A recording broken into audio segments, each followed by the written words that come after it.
GovCon winners, hello and welcome back to my channel where my goal is to help you find, bid, and win profitable federal government contracts. Today's topic is all around invoicing. There's a lot of myths around invoicing the federal government, and as someone who has been involved in this space for over 10 years, I thought it would be a great opportunity to really talk about this and to dig deeper. So let's go ahead and begin.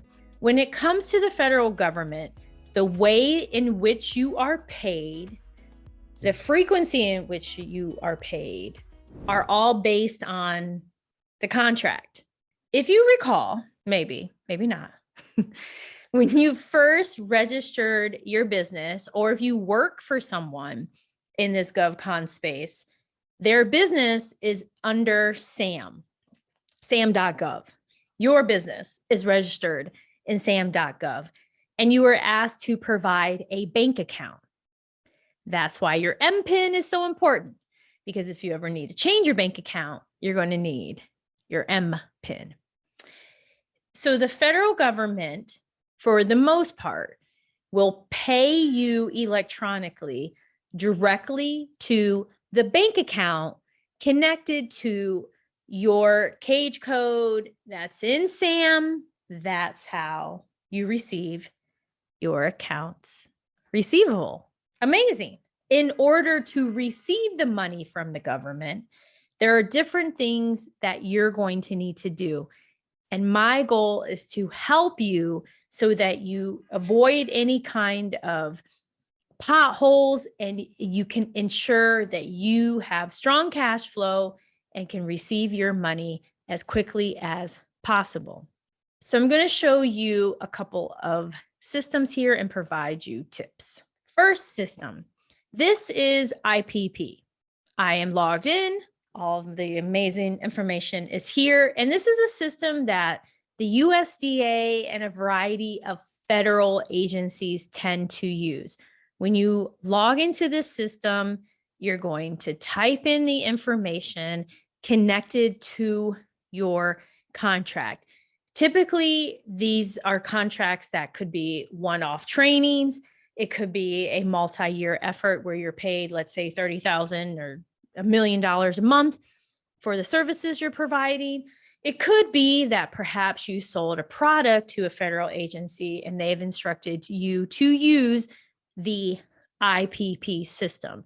In order to even gain access to this system, you will need to register. Is this something you need to do today? No, not at all, not whatsoever, because it's all based on the requirement in the contract. It doesn't make any sense to go ahead and register for any of these systems.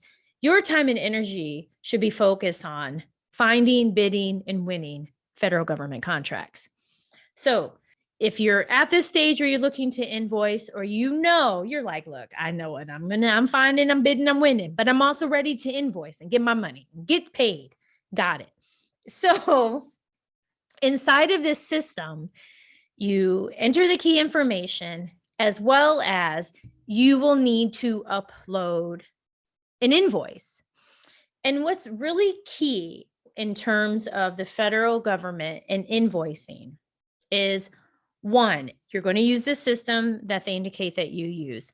Number two, you're going to need to confirm with your client how you intend to set up the invoice. Just let them know, hey, I just want to let you know, based on the contract, I have line item 1. That's what we're going to have in the invoice. Is there any kind of attachments or anything you want me to include with the invoice? As well as, would you like to see a draft copy? As well as, would you like for me to email you a copy and or to notify you when we submit this into the IPP system? This is important. This is not a magical system where you upload an invoice and bam, I'm paid within 15 days. Many people say things like that.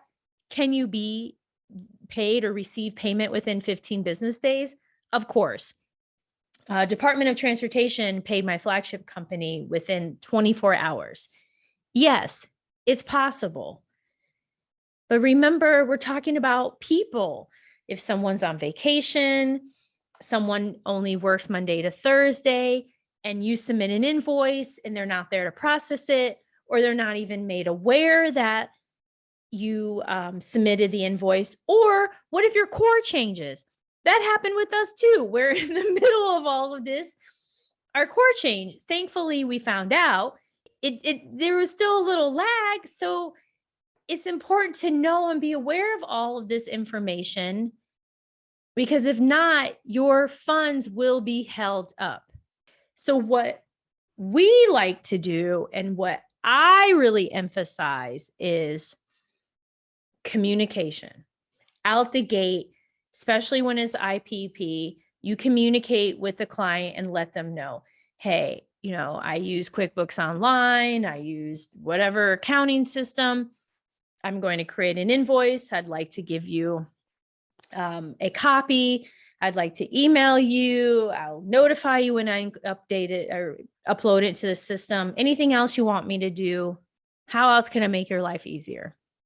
That way, you're in this nice battle rhythm and you can predict your cash flow. If not, you're at the whims of the system, the whims of when people approve. And that's not a good place to be, because most of the time when you're dealing with the federal government, your core just needs to know. Your core has other obligations other than processing your invoice. So it's something to really discuss with them. The other really nice thing about this IPP system is that you can add other users. So that's amazing. The customer service is really amazing. One drawback: if you submit an invoice and it's wrong, guess what? You're going to have to notify the core, because they're the only ones who can remove it. So you want to make sure you double check things and you don't like key enter. If you can avoid that, it's best to cut and paste, because the last thing your core wants to do is to delete an invoice because you made a mistake. They don't want to deal with that. So something to definitely keep in mind. Now, when it comes to defense side of the house, they use the PI system, Procurement, Integrated Enterprise Environment. I love it because I think pie, cheddar, another kind of way of saying money. I don't know. Maybe it's just me. So again, when it comes to using the PI system, which also used to be known as wide area workflow, it's all based on your contract, the amount of money you are to invoice every month. If it's a flat rate, or it could be hourly. One contract that my flagship company has, it's based on the number of hours that my employees work. So every single month, the dollar amount varies. There are times where my flagship company sold products to Maxwell Air Force Base. It was a flat rate. You must follow the instruction. It's also very important, especially with this system, if the line item says admin 7 H52, you should put that in your invoice. In that you want the line items, the cleanse, to match what you have in the invoice. And again, you're going to need to ask, hey, I just want to find out, do you have any preferences for the invoice? Here's the invoice that I want to submit. Here's what it looks like. Do you want me to notify you? Do you want to send an email? And that actually happened with one of my clients from my flagship company, where they notified my team and said that they wanted an email every single time an invoice is submitted, because there are times where a week will go by and they aren't notified that they have invoices to process in the PI system. Because again, they have jobs, they have responsibility. They're focusing on the mission. Again, not, hey, I need to process this small business's invoice. you, the small business owner, you must advocate for yourself. That's why it's very important to ask permission, to ask questions, to really elevate that client relation so you are working with them, not against them. With them, not against them, okay? Also, what is really key in this system is this one is very sensitive to names. Normally, when you are uploading an invoice, you can't have dots or dashes or spaces or a long invoice 1, May 4th, 5297. It'll kick it out. It's also really important in this system as well as in IPP. You want to upload a PDF. And it's awesome. In QuickBooks, you can quickly turn an invoice into a PDF. As well as when it comes to attachments in Pi, it's really nice to upload each attachment as an individual attachment. You're also going to need to check all of the codes. There have been numerous times where the codes don't work. That's the situation my flagship company is going through right now, where the codes that were listed in the contract don't match the Pi system, and therefore an invoice cannot be submitted because there's a mismatch. And thankfully, my team became aware of that by following these steps, and they have been working with the client to come up with a remedy. It's very important to always be thinking when it comes to invoicing. It's not that simple. You don't just submit an invoice and bam, 15 days later, you're paid. People who share things like that, yeah, I don't know what to say. That's not reality. Reality is you are here to make their lives easier, even in terms of invoicing, regardless of the system, whether it's Pi or it is IPP. There's something else I want to kind of emphasize here, and that is there may be times, especially in terms of a contract closeout, where an agency will ask you for all of the invoices you submitted, all of the dollar amounts. And what's beautiful about these two systems, all of that information is there. So in IPP, you can pull a report and bam, you're able to show. In Pi, you have a breakdown of everything that you've been paid for.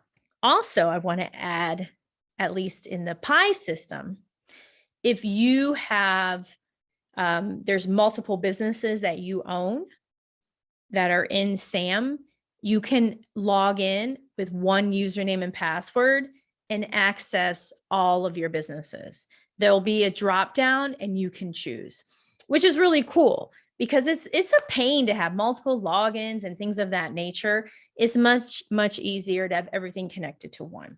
Also, another quick tip, when it comes to the Pi system, you can add people. Pi security, in my opinion, is stricter than IPP. So there are times it may be 30 to 90 days in which Pi will send an email warning, you must log in, you must change your password. If you do not, your account will be locked. And then they proceed to send you an email every day until that time little table has come to an end. Yeah. So it's really important to make sure that you log in regularly. If you are not responsible for handling invoices, because you want to make sure everything is up to standard in terms of security. Another security concern is you want to make sure if there are people that you have added and they're no longer with your team, have them removed. Even if you disable their company email address, you want to go in and manually have them removed, or if you need to, contact either of the platforms, because there has been fraud that has occurred in these different areas.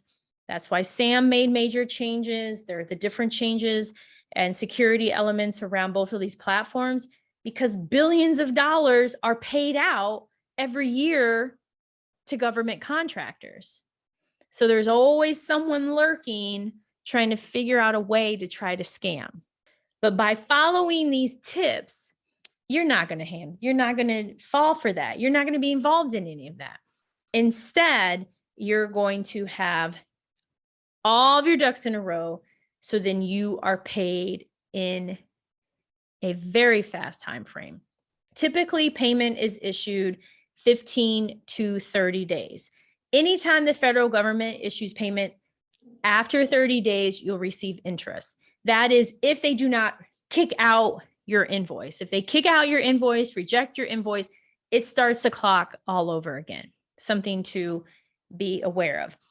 Also, in terms of your invoices, you want to make sure that you have the information as it appears in the actual contract, the client's name, all of the different contact information, the address, etc., to match what is in your invoice. You don't have to go out and spend a ton of money on an accounting subscription. I would say at least try out QuickBooks. I love QuickBooks. I have so many QuickBooks accounts. That's just my preference because everything looks very professional. You can brand it. Another tip, at the bottom of our invoices, we restate our banking information because there was a time in which the banking information was changed in SAM.GOV because sometimes it happens. You move from one bank to the next and they actually paid the other bank. Thankfully, it all worked out, but it was a big lesson learned.